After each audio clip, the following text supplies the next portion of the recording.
41 உயிர் கரூரில் உயிரிழந்தாங்க. அதை பற்றி நீங்கள் என்ன நினைக்கிறீங்க? தனி மனித ஒழுக்கம் இல்லாத ஒரே காரணத்தினால தான் இன்னைக்கு இந்த 41 உயிர் போயிருக்குன்னு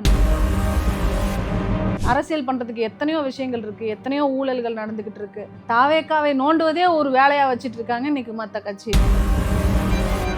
ஒரு அச்சம் இருக்குது. திடீர்னு ஒரு கட்சி, ஒரு பெரிய தலைவர், ஒரு ஸ்டார்டம் உள்ள ஒரு லீடர் விஜய் அவர்கள் வந்திருக்காரு அப்படிங்கிறது நிறைய பேருக்கு அது அவங்களுக்குள்ள இருக்க ஒரு அச்சம், நம்ம கூடாரம் காலியாக போகுது அப்படிங்கும்.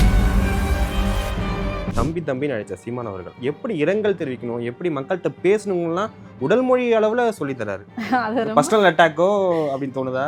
அது எப்படி சொல்றது, அது ரொம்ப காமெடியாகவும் இருக்கு, அவர் பண்றது ரொம்ப ஃபன்னியா இருக்கு. ஆனால் தளபதி விஜய் அவர்கள் அவரோட பேரை கூட ஒரு நாளும் உச்சரிச்சது கிடையாது.